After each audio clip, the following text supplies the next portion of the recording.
I guess it is a little strange, he says, as if I'd answered. I think I should have a hat on, tied with a bow under my chin. I want, he says. I try not to lean forward. Yes? Yes, yes, what then? What does he want? But I won't give it away, this eagerness of mine. It's a bargaining session. Things are about to be exchanged. She who does not hesitate is lost.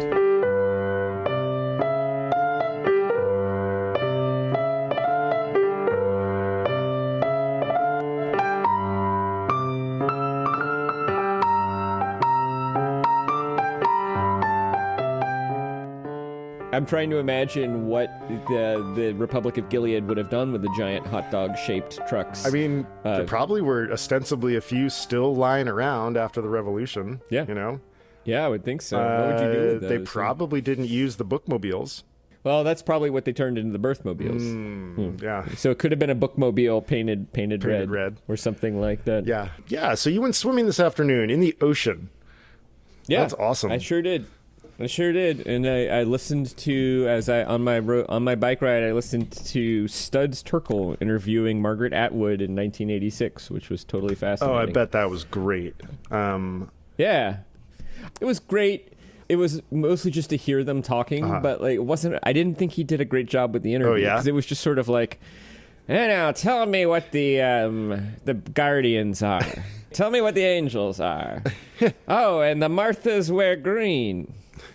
And she would answer the question, and she'd be like, yeah, and actually in Iran, like, women have to wear specific colors according to their thing. And he's like, once again, not a futuristic story, but now. That was like his real...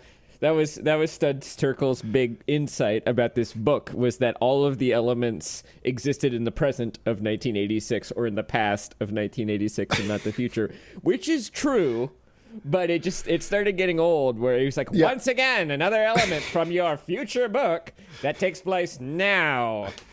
Was he trying to make a point? He was trying to make... I think he thought he was being very clever, that he had figured out that this book... But I think anybody who reads speculative fiction and science fiction knows that that's always true. That's the point. So, like, right. Yeah.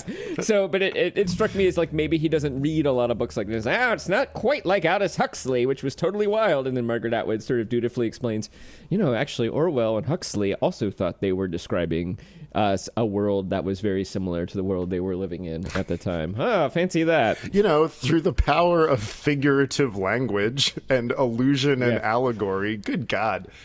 I mean, Studs Terkel is a great chronicler of the concrete. So maybe we can cut him a break. I agree with you. That doesn't sound like the best run interview, but maybe it's one of those. Maybe Studs Terkel just had like a terrible blind spot for the now. Or for science fiction. I mean, I think there's a certain intellectual, a public intellectual, who have a bias against speculative fiction or science fiction and assume that, it's a sci-fi, it must be space laser alien adventure stories. And, there are a lot of space laser alien adventure stories out there, some of which also have important insight about now in the world we live in. But I think it's that quality we were talking about last time, of a tendency to just sort of dismiss things due to category. And I think we're living in an age, because of writers like Margaret Atwood and Ursula Le Guin and Octavia Butler and Colson Whitehead, where it's harder for intellectuals and literary types to dismiss science fiction and speculative fiction than it once was. But I think there's still a version of that, in the world. So that's my explanation. But that might just be because because I'm a little bit triggered by that that sort of dismissive attitude. So we tend to see our oppressor everywhere, even when it's not appropriate. Well, I think it is appropriate, like having lived in the world of the MFA and like that sort of like academic English place. Like I had this experience just recently. I shared like a clutch of poems with a friend who, and like, one of like the responses that you get in that situation that really makes you think like, oh, okay, I really got to go back to the drawing board, is like if you share a piece of writing with somebody and they kind of come back and they say, I really don't understand this genre. And like that, that makes me think, okay, I'm doing something wrong. Maybe, yeah. Or maybe you just picked the wrong reader, right? Sure, that's true too, but there is a real problem of poets writing poems for poets. Yeah. And I wonder if it's like a feature of the MFA workshop where like everybody has read a lot of stuff and there's like a really deep desire to try to not be trite or sentimental or repetitive or derivative. And so you spend a lot of your time sort of wandering down narrower and narrower corridors and being rewarded for it. And so it ends up being this very odd kind of like evolution, like a poorly selected evolution, like where the environment, in fact, actually selects against what might be more successful in the larger population. But anyway, I mean, all of this is to say is like, boo, Studs Terkel. Yeah, Chad Harbach, who we talked about last summer a little bit, and his novel, The Art of Fielding, has an essay that's worth checking out, the title of which is MFA v. NYC. NYC, in this case, referring to the big five publishers. And so it's essentially MFA versus publishing. And I kind of feel from time to time, like, with great respect to Chad Harbach, who's a great writer and seems like a pretty good guy,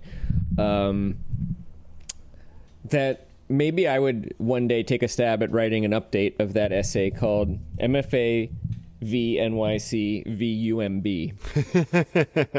I love it. Yeah, let's. I think we can probably co-write that one.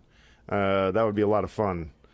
Because it's like, I don't care if you're trite. I don't care if you're repetitive. I mean, I do care if you're trite, but I don't care what you're not. Here's the thing. I don't worry. I don't care about whether you dodge Scylla or Charybdis. I just want you to get me there. Right. I just want you to make me feel something and tell me a story that I get absorbed in that has things to think about. And that's all I care about. And if you do it in a way that's very derivative of something, well, if it feels repetitive, it will be boring. But if it feels, I don't know, I was watching Rocky the other day, and then recently I watched On the Waterfront again. Yeah. And I was like, oh, there sure is a lot of On the Waterfront in Rocky. But it's a generation later. It looks different, and it is absorbing elements of that story, and that even that you have this sort of mumbly, sad, vulnerable character who makes his living beating up people for the mob and is a failed boxer. Like, they both start in the same place, but then they go in very different directions with that. Yeah. It's a similar impulse, and also, I don't know. By the time you're into 1977. On the Waterfront is what, like 1954, 1958? That's not that many years. Like, it's only like 22 years. Yeah. But it's like it's 20 years. It's like another era of filmmaking that it's almost, it's like, it almost feels like 1954 movies were as old fashioned to Rocky as they are now. Do you know what I mean? Yeah. Like, I mean, there's like a huge change. When's Chinatown? Is Chinatown 1970? Is it that early? I think it is. I think it's like 72, 73 it's like or something early, like that. And then, I mean, I'd say like Chinatown, The Godfather, all in this sort of early 70s wave of like, you're in color, it's sort of epic, and, a kind of modern take on an old story, which Chinatown definitely is. Yeah, I mean, that's probably, I think you're probably right that, we can probably divide filmmaking into epochs more easily than, I don't know, maybe literature, because like there's so much technology, technology, that is going to divide stuff as it goes, so like color, Yes. Makes a big difference. Huge difference. And widescreen. Yeah, exactly. The ability to actually shoot at night and not use day for night. Scoring, sound, and it's it's interesting. It'd be a really cool thing to track the sort of stylistic developments of prose in the 20th century alongside with technological developments of film and audio in the 20th century. I wonder what you would come up with. Yeah.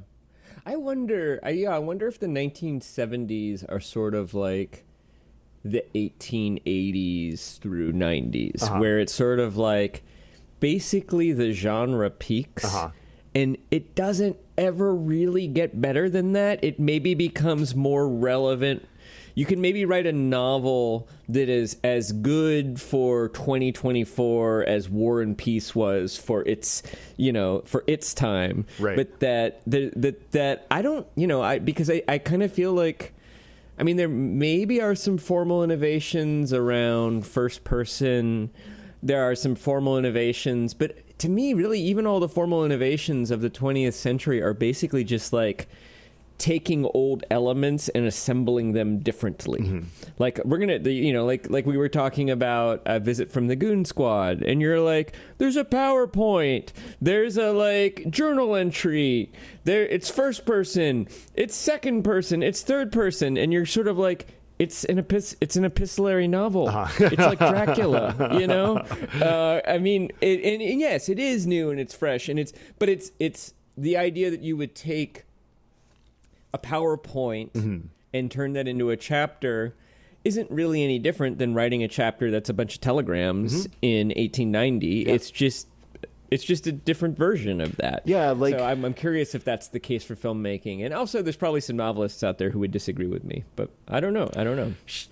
Yeah, sure, but I hear you. Like, it's like, I think what you said about grading a great novel for 2024, like, will it ever achieve the like grand general scope of Anna Karenina, or like the Brothers Karamazov or something like that, like something that is as pertinent now as it was when it was written. And I think part of it is that when we're talking about the great Russian novels, we're talking about Mark Twain, we're talking about Mary Shelley, we're talking about Charles Dickens. They are all basically, even Arthur Conan Doyle, I would argue, Bram Stoker, are all innovating form.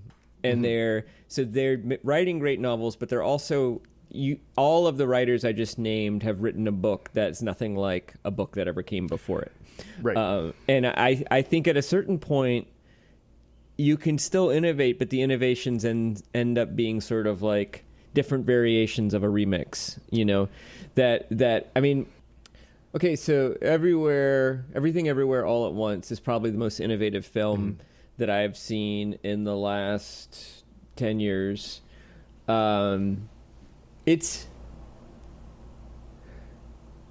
The innovation, I think, comes really more from it's not a formal innovation. It's a narrative innovation. It is a unique story. Yeah. It would be just as innovative if it were a short story, right? Or a short novel, I think. We are talking about Margaret Atwood's 1985. 1986. Okay, 1986 novel, The Handmaid's Tale, where we are introduced really quickly to Offred, our main character. That is not her real name. Her real name is June. And we pick up pretty quickly that she is in what she calls reduced circumstances. I don't know if I've ever read a book where words like circumstances begin to take on such a powerful and important weight. So the United States is gone, and we know that there are rebels kind of scattered around the country, but really the particulars of however we got here are not really the point. We get a lot of some of now, some of June's previous existence.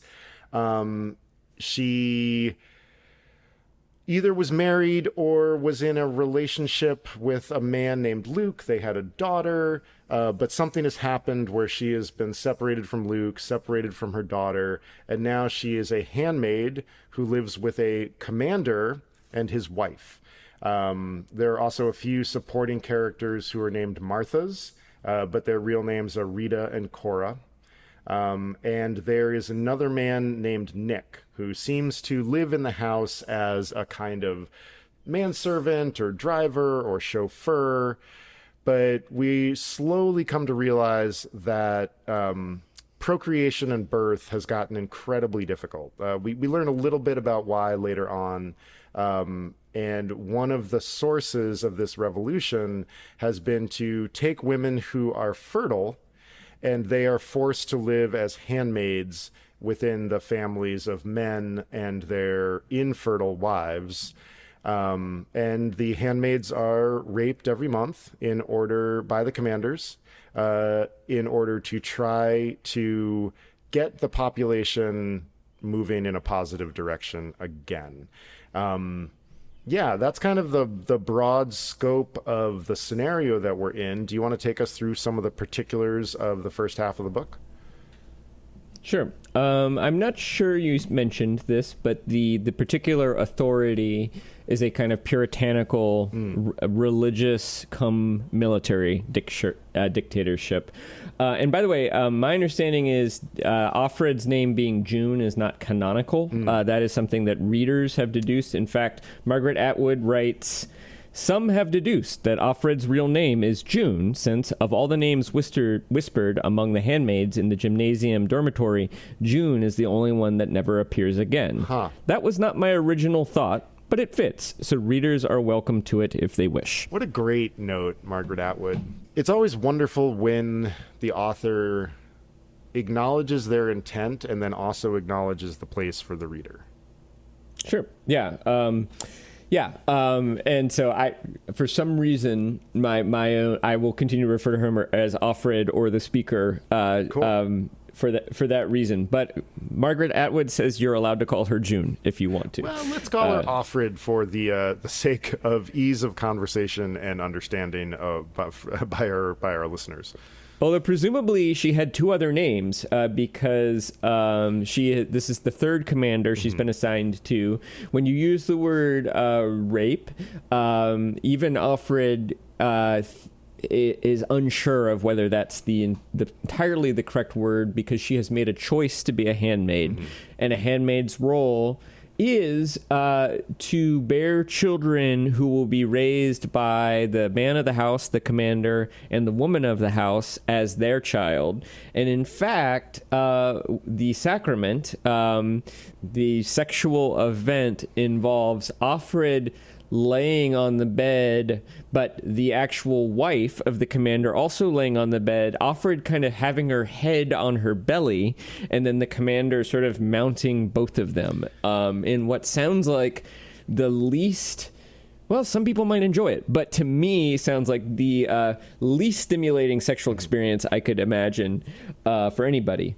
There's some other stuff that happens. Not much happens in the way of plot in the first half of the book. We're really just getting acquainted to Offred's circumstances, and there's a lot of flashback. There's flashback to maybe a year or two earlier when Offred was in this, they call it the Red Center, the re-education center, where she and her fellow handmaids were being trained and re-educated by the aunts about their new role, sort of learning... look, you don't have any choice, and you have to do what we tell you. However, if you can submit to that and accept it, things aren't that bad, because you're not going to be raped, at least not by strangers, because men are also subject to a very harsh penalty for any kind of sexual activity outside of marriage, and you will be quote unquote safe. Women are not allowed to read. They are certainly not allowed to, express any criticisms of the men or the greater society. It's very dystopian. Offred does get to wander around, and she and another handmaid named of Glen often walk by the wall of Harvard University, the former wall, where there are public executions. And also the secret police, the Guardians or the Angels, the Guardians. The eyes. Have the eyes. Yes, the eyes are the there's a little it's not totally clear, the Guardians and the Angels, but the eyes are very obviously the secret police. Guardians are like normal police. Angels are the military, but they're sometimes around too. And then the eyes are the secret police, and they're headquartered in the old Harvard Library. Quite ironic. We see a birthmobile, which is some kind of van or truck, comes and picks up Offred and all the other handmaids, and they collectively support one of their number who gives birth to a baby, who is then promptly handed over to the the wife of that handmaid's particular household. We hear kind of through an interesting sort of third-degree rumor mill of the escape of Moira, who is Offred's friend and one of the women who was re-educated, who basically kidnaps a aunt, takes her cattle prod from her, threatens to shock her with it, ties her up, and escapes disguised as an aunt who kind of look like, I forget what they wear. The women are all color-coded. The aunts wear brown, I believe. Okay. So she dresses up like somebody she's not, and she escapes. And then towards the end of the first half of the book, there's this sort of strange build-up where Offred becomes aware through Nick, the servant and driver, that the commander wants to see her, which is forbidden.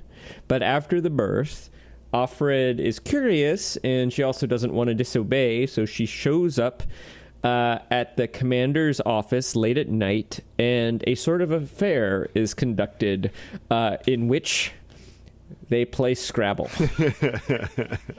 Which is just so wonderful. Like, it's one of those details that really works. It seems illicit in this particular setting, but it is totally illicit because they're not supposed to be fraternizing or interacting at all, and B, women are not supposed to read at all. So it is incredibly illicit. And if Offred were caught, she would probably be killed. Yeah, and the words that they choose, one of the words is zygote. It's just a wonderful moment, which would be, that is a very good Scrabble word. And larynx? Larynx, that would be amazing. That wouldn't be funny if they were like, we also played Ziziva, which is the legendary 2 Z's Scrabble word. It's 8 letters long. You need to park it between 2 other trees.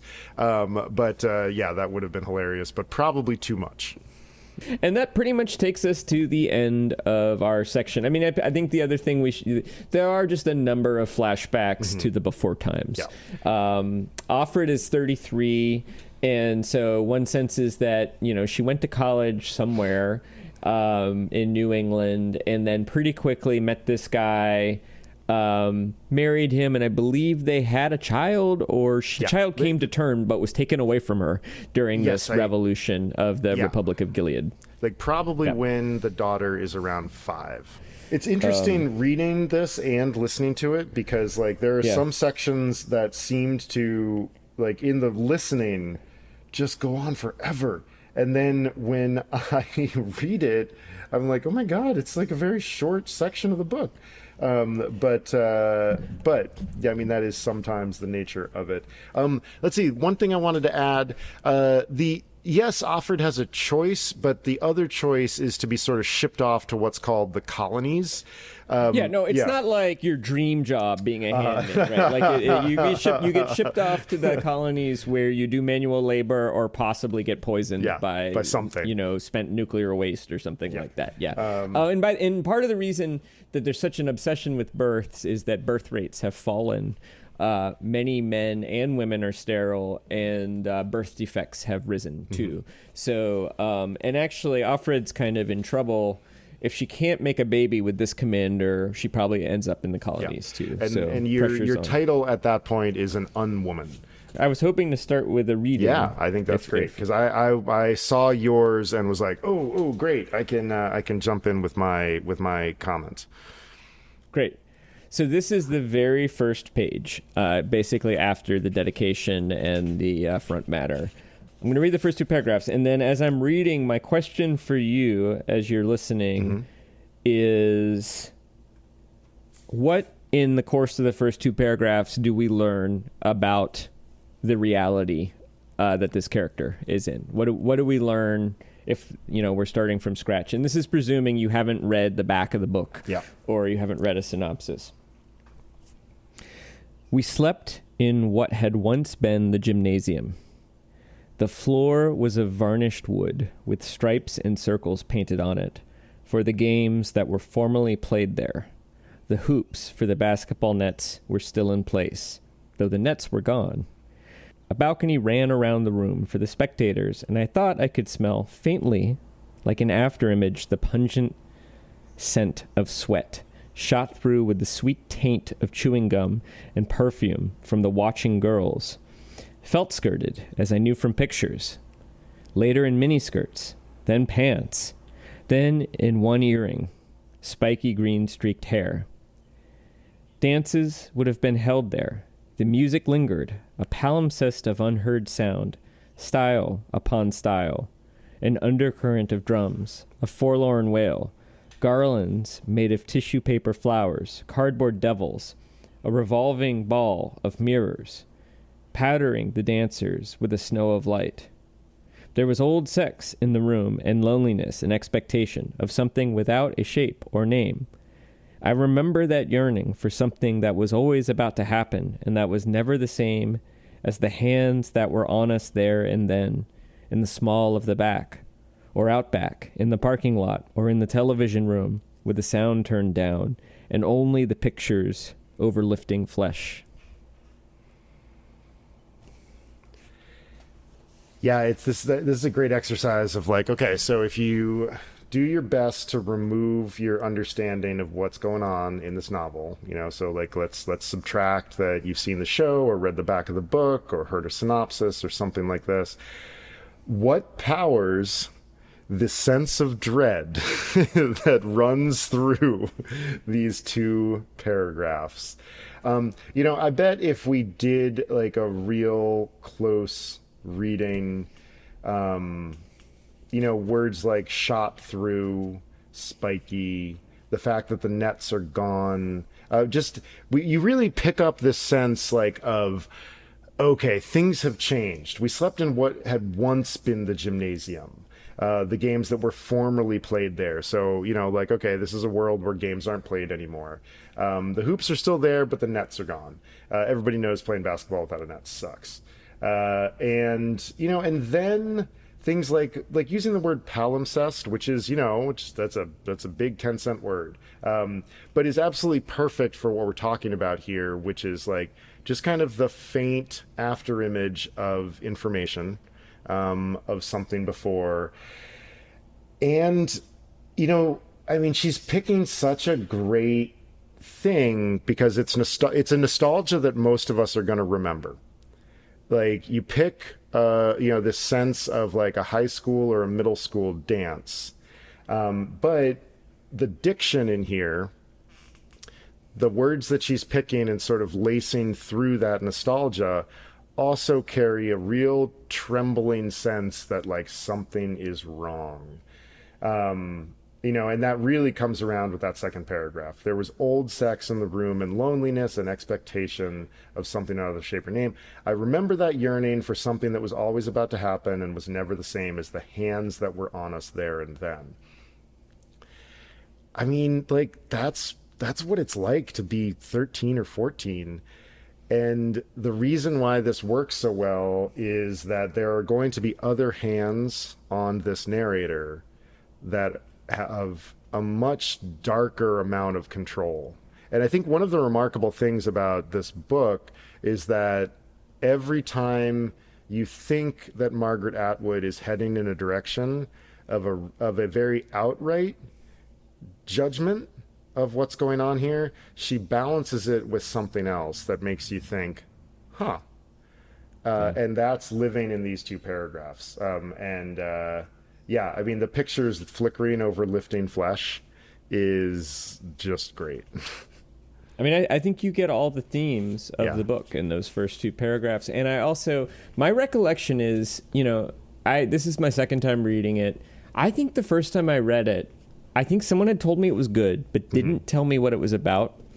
And I think I basically had the scenario in those two paragraphs.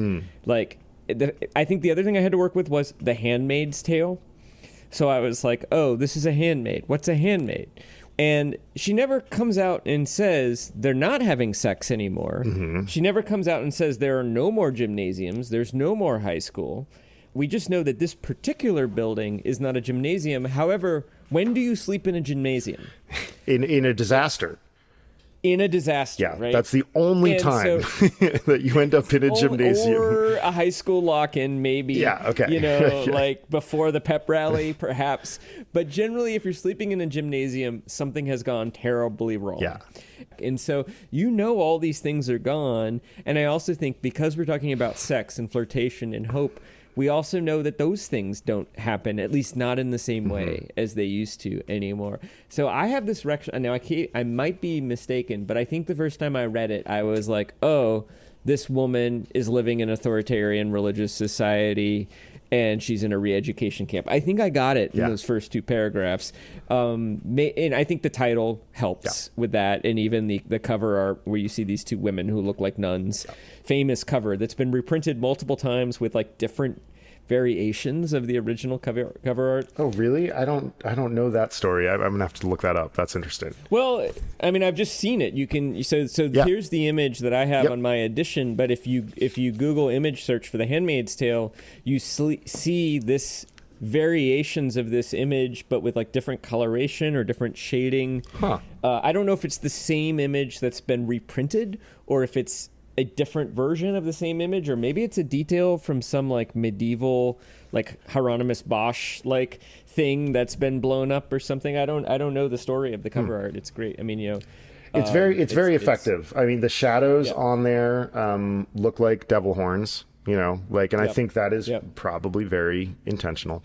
And the women look very lonely as well. They look like it looks like the entire world is brick or a plain ground and repressed women going shopping.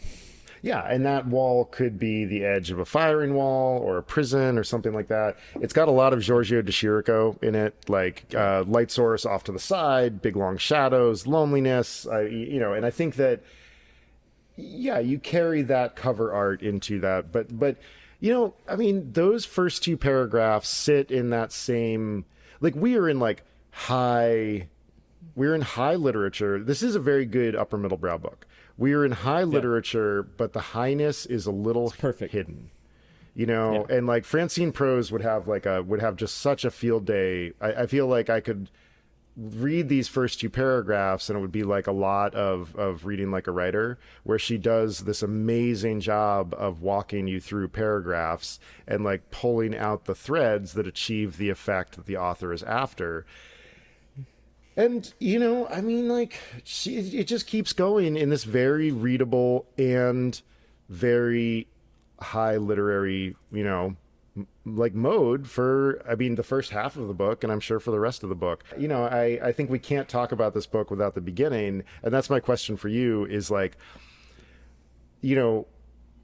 when do we actually begin hearing details about the actual things that went on? Like, how long does that take us? Like, and I don't need an exact number, but in just your kind of readerly memory, was it right away? Was it some ways in? Was it like, when did you start being like, okay, I'm getting some details about what happened? I'm going to look at this chapter for a clue, but I promise you I won't flip through the whole thing. I'm just trying to remember. My recollection is that, and in fact, I'm now seeing it in like the third paragraph, you start getting details like the lights were turned down but not out. Aunt Sarah and Aunt Elizabeth patrolled. They had electric cattle prods slung on thongs from their leather belts. No guns, though, even though they could not be trusted with guns. Guns were for the guards, specially picked from the angels. even all that, you get, okay, wait, there are older women who are in charge of the younger women. The older women have cattle prods, but not guns, because only men can be trusted with guns, and the guards are called angels. You're already getting like religious paramilitary dictatorship just there. And then in terms of what happens, the details are incredibly sparse, but it's okay that they're sparse because none of them are unfamiliar to any student of history. Sectarian warfare. At one point, we learn that the people who are rebelling are the fundamentalist Baptists in the South. Like Jerry Falwell is fighting against this. And you're like, wait, I would have thought that this would have been the world that Jerry Falwell wanted to create. But then we learn, no, this is New England. These are the descendants of the Puritans. So my sense is you start getting those details very quickly, but always in little dribs and drabs, such that by the time you're roughly through... We read half the book. I would say by the time, and that was 25 chapters. I would say by the time you're in chapter 10 or 15, you kind of got it. You sort of understand what's happened. You know, the old government has been overthrown. I think you get a lot of it when we meet the commander's wife, a.k.a. Serena Joy. Serena Joy, but her real name is Pam. Pam, right. And Serena Joy is kind of like Tammy Faye Baker, although I will say that Tammy Faye Baker is a much actually nicer person in real life. But she has some of this. She was a sort of like Sunday afternoon TV star singer who wore too much makeup, who then is converted into a wife who has to stay at home. At one point, in Margaret Atwood talking about this book often enjoys the irony, because there were a number of women in the mid-'80s when the book was written who were powerful women, like, say, maybe not Tammy Faye Baker, but other famous preacher wives, or even Margaret Thatcher, who say, a woman's place is in the house, but not me, because, you know, I'm a prime minister, or I'm a celebrity. But in general, a woman's place in the house. And Margaret Atwood sort of, I feel like there's a little bit of Schadenfreude, which is sort of like, you know what would happen if your way took over, bitch. Yeah. Like, you would end up in the house, just like Serena Joy. But even with her, you get the sense of like, oh, there was some kind of religious revolution. We get the sense of sectarian warfare. And it comes out in these little dribbles and drabs. I don't know that you ever get a expository chapter. Yeah. I don't know that you ever get a, like timeline. It's usually sort of either tucked in dialogue, or it's tucked in some sort of memory that's triggered by something Offred notices on one of her tasks. So she's walking along and she sees the hanged bodies, and we learned that these men are people who were killed, hanged by the religious authority because they committed abortions, in the before times, and that's it. And it often these moments are very organic. There's a story that's being told, and little details of the story trigger these little bits of exposition. And as a true craftsperson, often the exposition is in dialogue that is also serving so many other narrative purposes in addition to exposition, which is always, that's the best form of exposition in a masterful novel. And I find the writing incredibly sparse. Yeah. Like, we're just very much in Offred's internality, and she's doing very mundane things like going and talking to the cook,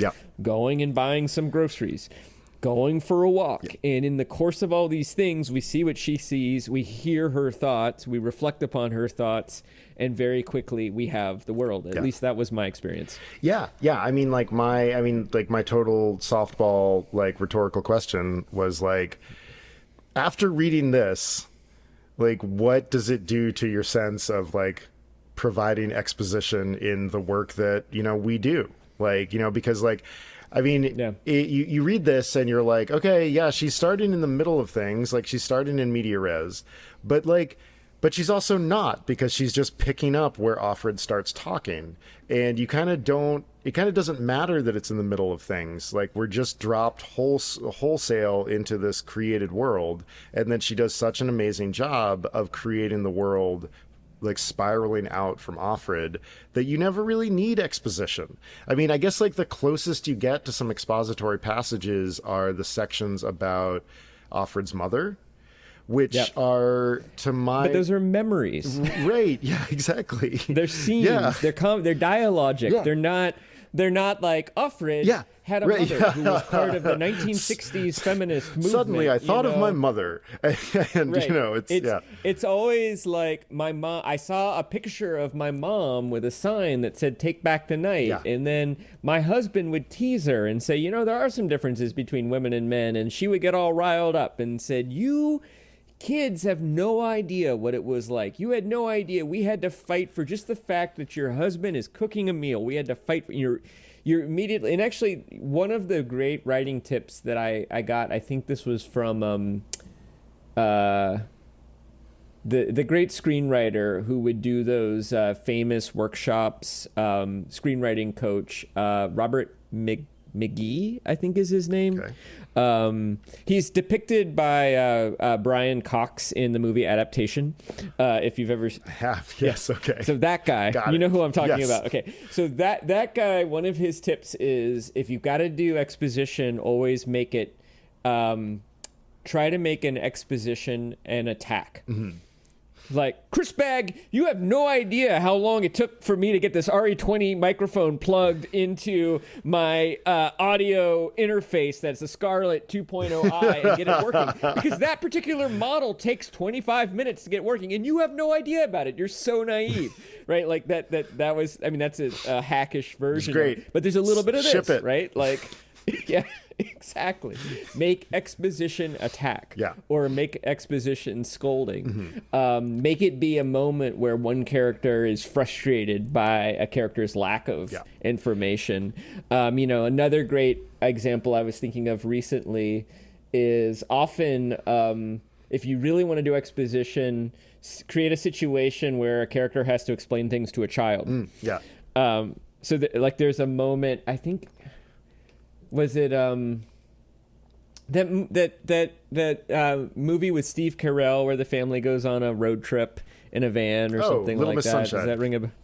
Yeah, and there's a moment where that character comes to the family dinner and he's sad, and then everybody's pretending that he's fine, and like the daughter says, "Why are you sad?" And then he says, "Because my wife left me and I quit my job and I tried to kill myself and it didn't work and I have nothing left to do with my life." He gives the whole this is why the character is sad, and it makes no sense except for they built a funny scene where everybody's not talking about the thing that's on everybody's mind. The child asks the question, so you get this dramatic moment, but then you're able to do pure exposition in that moment too, because a child asks the question. I mean, we're getting on a digression here, but my sense is all the exposition is dribbled out in these little bits, and they're all organic to the story, and they're all serving multiple purposes. Yeah, I think, like something you said about put it in an attack is such a great way to talk about this book, because now everything is an attack or could be an attack. Or could be. Look at somebody wrong, say something wrong, talk to your shopping partner incorrectly. Everything is suddenly possibly a death warrant.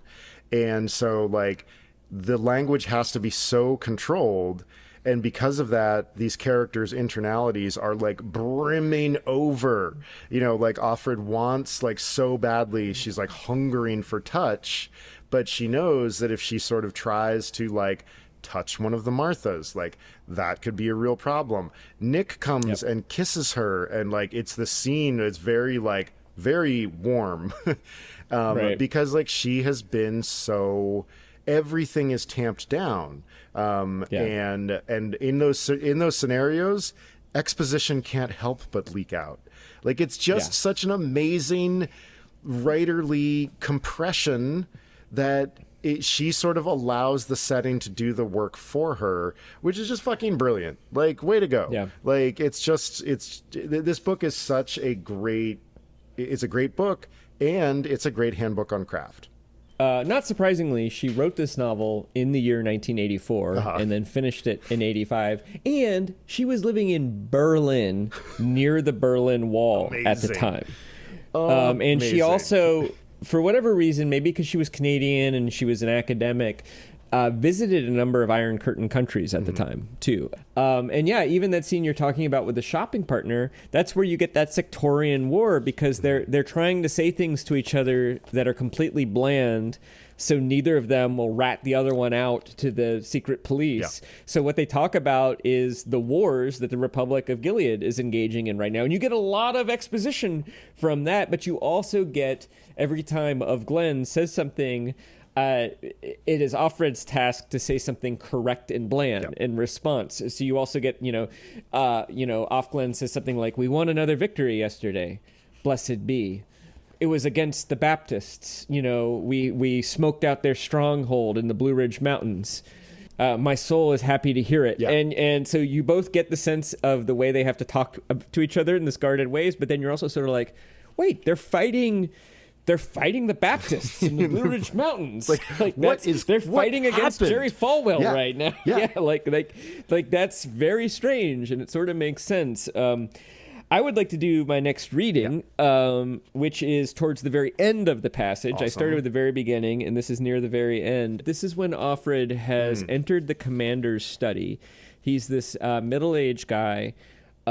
She is terrified, but also wonders if she might be able to get something out of this. Offred does want to get pregnant, because then she won't be killed, essentially, or sent to the colonies.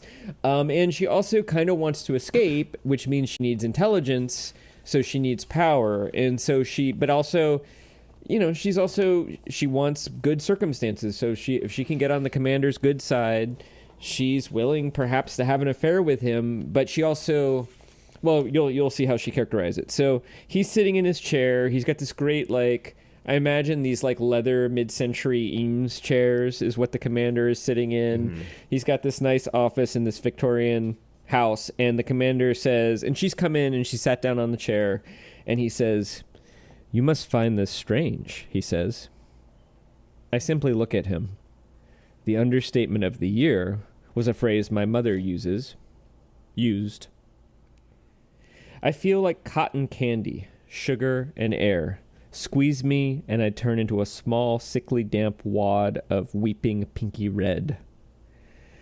I guess it is a little strange, he says, as if I'd answered. I think I should have a hat on, tied with a bow under my chin. I want, he says. I try not to lean forward. Yes, what then? What does he want? But I won't give it away, this eagerness of mine. It's a bargaining session. Things are about to be exchanged. She who does not hesitate is lost. I'm not giving anything away, selling only.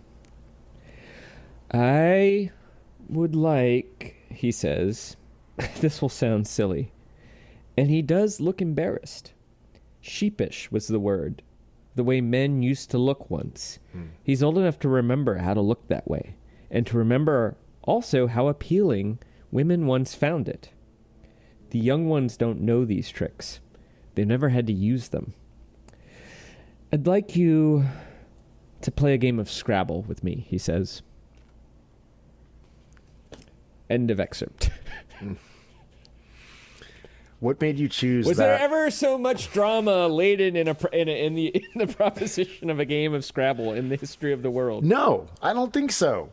I could imagine this entire novel as a drinking game one night where someone was like, "Margaret Atwood, you're a pretty good writer. I want you to write a novel in which the most dramatic thing that happens is somebody asks somebody else to play a game of Scrabble." She's like, "You're on." Challenge accepted. Challenge accepted. Yeah. I mean, it's so good. And it's made good by... Okay, so there is it's not dramatic irony because we don't know what the commander is going to ask. But there is a disconnect. It is suspense. Right. There's a disconnect between what Offred is expecting and what we eventually learn. But then there's another flip-flop where you're like, well, actually, in this particular setting, like, Scrabble is pretty high stakes because, like, if they catch you, you're dead. And it just is another trait of, like, this topsy-turvy world where most of the things that we are familiar with have been inverted in such a way that the mundane becomes dead serious. And a game of Scrabble is something that you can bargain for your life over. And it's perfect. And she flips us again. She gives us like a suplex at the end of the chapter when then the commander says, I would also like to kiss you. And now we are really walking dangerously tonight.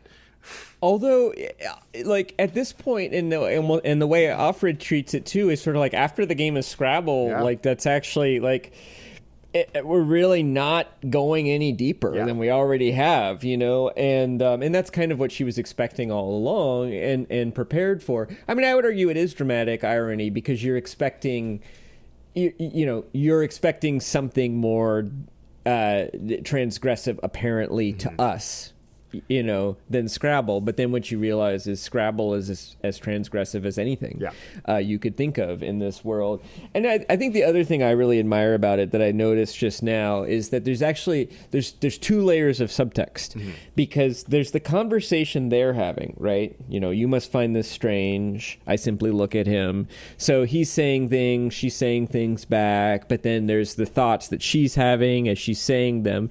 But then there's another layer of subtext which Offred always has, which she's remembering the past as well. So it's like the understatement of the year was a phrase my mother used. And then also the thing about this will sound silly. And he does look embarrassed. Sheepish was the word. The way men used to look once. He's old enough to remember how to look that way and to remember also how appealing women once found it. The young ones don't know those tricks. Like, Offred can never turn off the part of her that's comparing the present to her past and sort of mourning it, but also analyzing it at all times. She's always doing that. And I think that's part of how you get the world so quickly is because, like, every third sentence is some version of Offred comparing the past to the present. And that is the mechanism of authoritarian. That's the mechanism that authoritarianism fights against. So in authoritarianism, everything is the same. Nothing has ever changed. Like, this is the way that things always have been and always will be. I heard a very funny clip recently about watching soccer in North Korea, where instantly after Korea goes up 1-0, the feed is killed. And so, like, that's it. The game is over. North Korea has won. And the way that Margaret Atwood makes use of that is to have this constant memory stream of Offred's. And that's where we get the exposition from. And that's the tension between Gilead, which is supposed to be, this is the way things always were. We have this way of talking, everything like that, even though it's only a few years old, versus her inability to stop remembering. Because memory is the thing that can fight against authoritarianism. And it's how Offred stays sane, you know, and it's really her only form of resistance is memory and remembering these things too. In one sense, is she does it naturally. For her, the challenge is suppressing it so nobody suspects that she's constantly doing it. You know, for others, there is this moment where I think it's Aunt Lydia says, like, you know, the mundane or something like that. We're used to, the normal is just what we're used to. And this all seems rather abnormal to you right now, but don't worry, girls. It'll soon seem normal, which is true. And fortunately for Offred, not entirely true and chilling all at once. Yeah. This is, if you want to teach writers to show, don't tell, or to earn your tells, this is the place to go. Yeah, I mean, well, that's the other thing that's masterful about this book, too, is that pretty much all the characters are in violation of the rules, right? Like, Serena Joy I forget if she smokes cigarettes, but yeah, she smokes. Yeah, and so does Nick, and the commander is having this affair, and all of the handmaids have this kind of whisper network with one another, and so do the Marthas, and it's like everybody is subject to the rules, but everybody also finds little small ways to break them. They're big ways to break them, but they're small ways that would probably they wouldn't necessarily lead to your death, but they might lead to, I don't know, like a flogging or a pillorying or something like that. Or something done to your feet. The feet is where they start. The feet is where they start. And then your hands, because you don't need your feet or your hands to do what you're needed to do in the society, which, oh my God, feet and hands are, like, not only incredibly useful in real life, but for the entire literary history of the world, feet and hands represent agency. Totally. Yeah. Well, I think at one point, Offred says, "We're just walking wombs." Yeah. Oh God. It's a hard book. I mean, it's a great book. It's amazing. What a feat of imagination. I have a wildly speculative question that you could dismiss with a no, or just like, I think you're reaching here, Chris. We've read a lot of dystopian or post-apocalyptic fiction, and some by writers who identify as men, some by writers who identify as women. Do you detect a difference in the post-apocalyptic visions that you could separate by gender identity?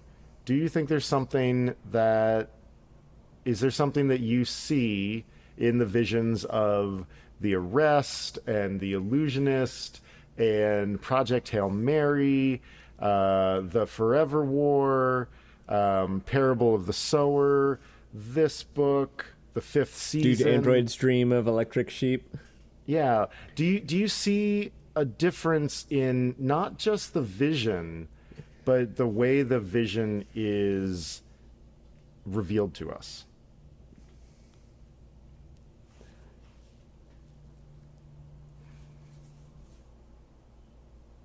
I can't say that I do.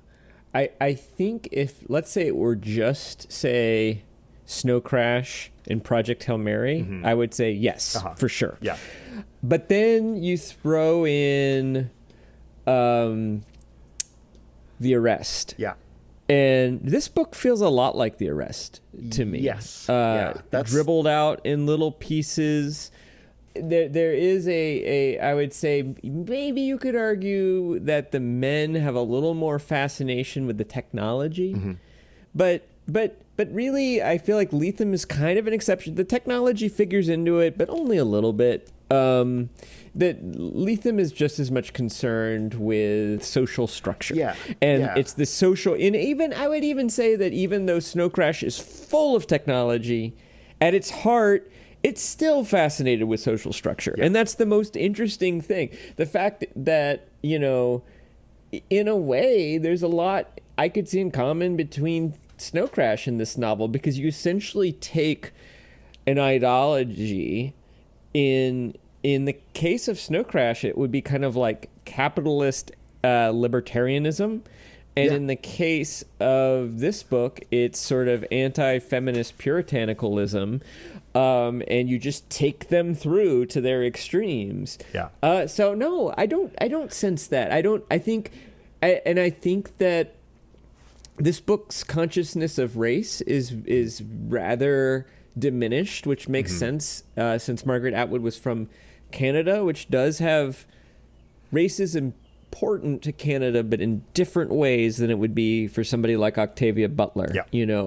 There's a reason that the Underground Railroad led to Canada. Right. And that's not to say that Canada is a racial utopia by any means, and I can point to many, many examples in which that's not true. It just plays out differently there. So no, I don't detect that. I suspect if you were to curate a different group of men and women authors, you might start seeing some patterns. Maybe the technology thing, but I even think for the men, the technology in both cases is sort of a trapping. Stevenson, it is actually pretty fundamental. But it's fundamental insofar as you couldn't tell the story that he's trying to tell without it. Like, that's the thing. It's not put on in any way. And the blue streak is technology, but really it's just a metaphor. Yeah. It could just as easily be like, you could, if it were a fantasy novel, it could be a magical Oliphant. Yeah, dragon. Exactly. And it is Smaug, the dragon. So I don't have an answer for you either. I started thinking of, and I think it kind of came from that passage in The Bluest Eye where I was like, hey, I want you to read this for mechanisms of control. And it got me thinking that, like, if your body is being controlled in this manner, like, does your post-apocalyptic setting, does it have a little bit more zip to it? Like, it had this, like, I was just really thinking about, like, well, gosh, like, and then it had me thinking about, all right, most of the male post-apocalyptic ideas are really about, like, journey and return. There's this, like, going out and coming back. And and I don't think that it makes them lesser in any way, and that's not what I'm after here, an idea of a lesser or a greater, but maybe like there's like a different perspective that I think is interesting. And I'm just wondering, I'm like, yeah, like, is there something about, and it got me thinking about the post-apocalyptic settings that we've read by female identifying writers. And even though the parable of the sower is also at least a going out, that's not really the point. And the fifth season is a going out, but it's always much more about control in a way that I feel that the male identifying stories are a little bit less about control. And I can't really think about a dystopia that's worse than one that takes agency away from an entire group of people. And just got me thinking about, like, the impact of different perspectives of post-apocalyptic literature. But it could be, I think this is a more research is necessary question. Yeah, it's an interesting hypothesis. Based on what you just articulated, I would say there's kind of two post-apocalyptic or dystopian directions. One is you can go to greater freedom but greater want, and the other is you can go to greater authority but less freedom. So, Offred at the moment is not in danger of starving. Yeah. This story is about social control.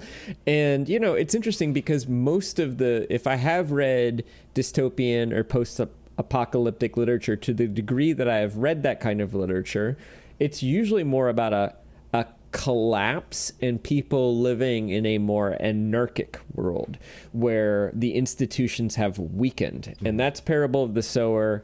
That's The Arrest. Snow Crash. That is Snow Crash. That's also the California trilogy, the Kim Stanley Robinson, at least the first one which is called The Wild Shore, which I was rereading recently.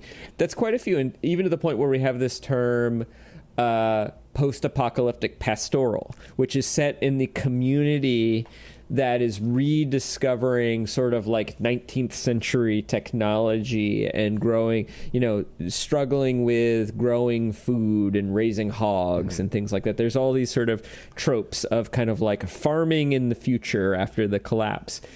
This is very much not that. It's about the state, if anything, becoming stronger, at least within the sphere that our characters inhabit. And that's different.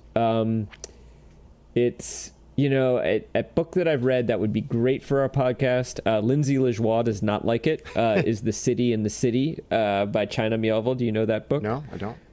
I think I'd love to read it, and I'd love to not tell you what the premise is. Because Lindsay doesn't like it for the same reason she didn't like Neuromancer, which is that the premise was too puzzling to puzzle out. But I think that would be a great one. But yeah, I think I agree with you. Worthy of further exploration. Yeah, I think it's an interesting idea. I think there's something there, but this podcast can sometimes be the laboratory for our half-baked ideas.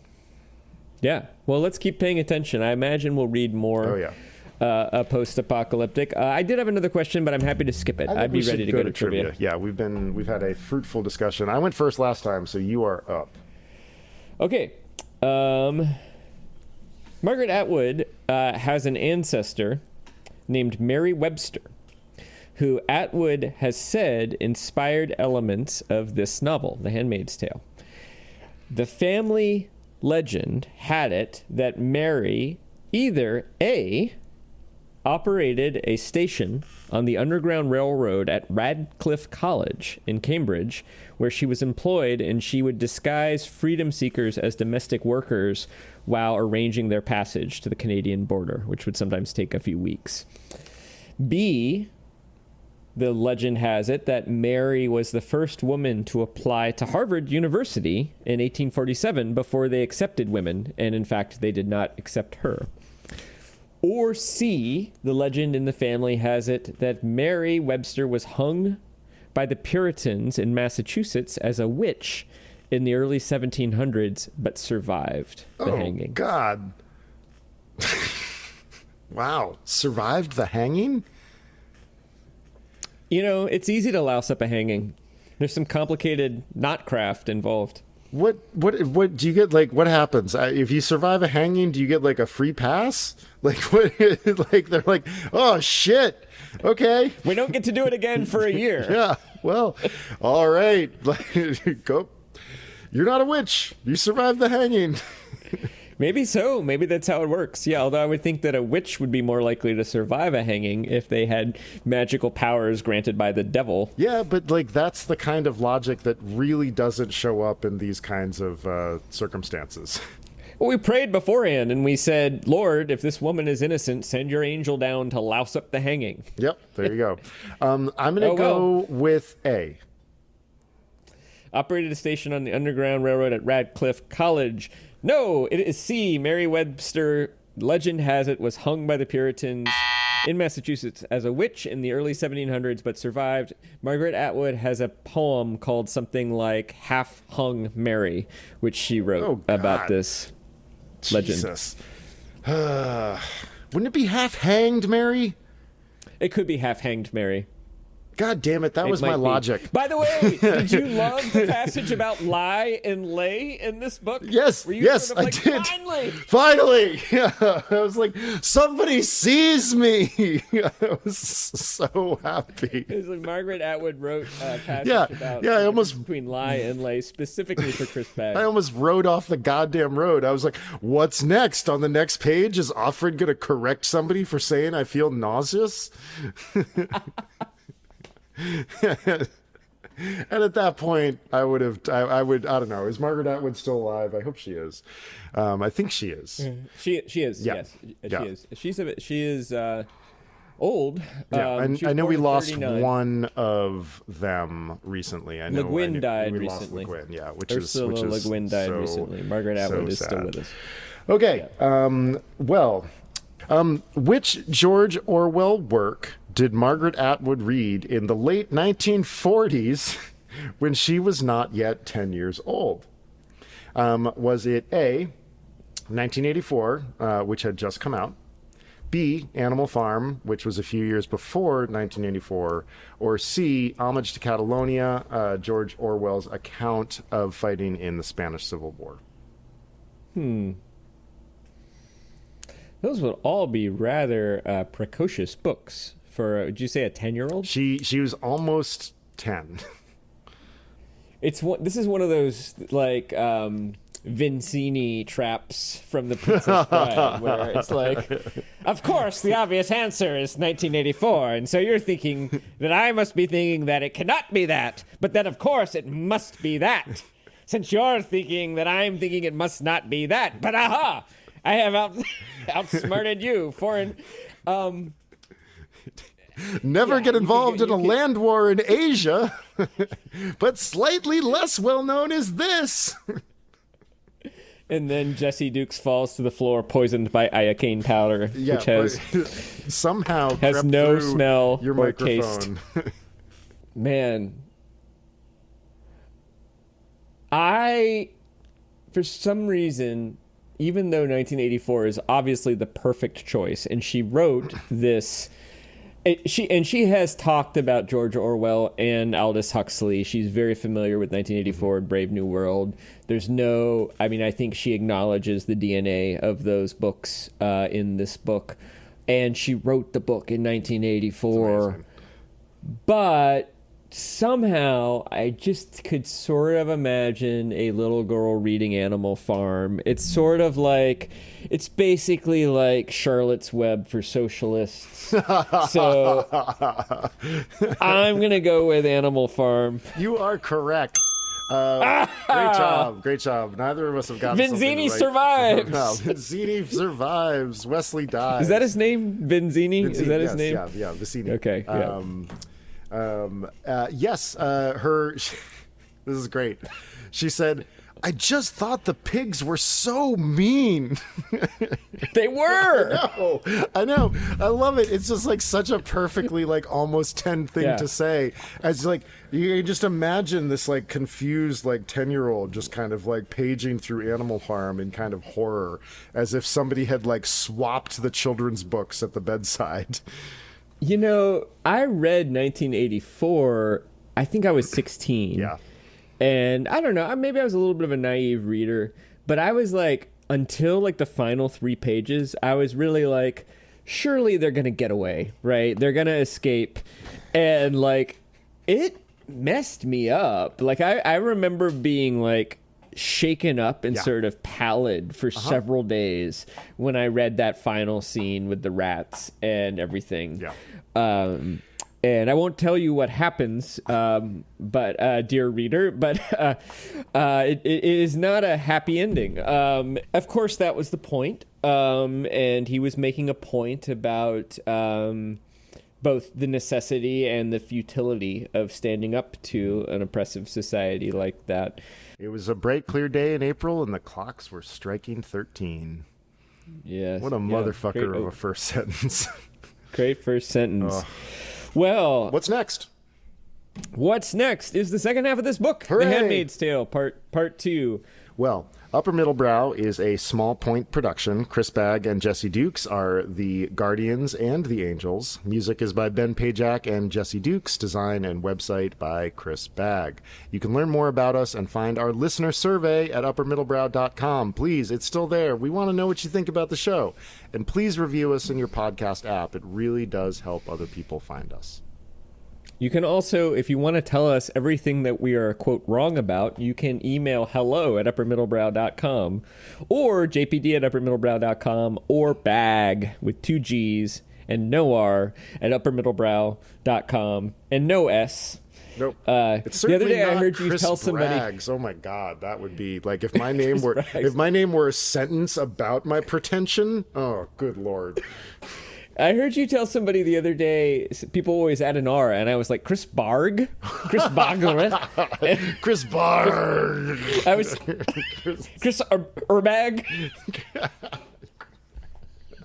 I was like, I finally figured out what you meant, Chris but I was Barg. like, Bagger? Oh my God, no, brag, yeah, it's like, oh, wonderful. I do like the sort of Brent Favre, like a Chris Bagger.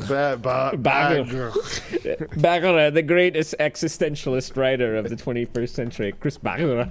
Yeah, I never thought about my name as a pretentious sentence, Chris Braggs. That one has just come to me. And as a reminder, Chris Bragg, Chris Bagg, Chris Baggs, and I are all writers and editors and can help you with your writing, podcast, or editing project. You can see some of our portfolios and learn how to spell our names and more at our respective websites, chrisbagg.com and jessedukes.com. That's CHRISBAGG.com and JESSEDUKES noI.com. Good night.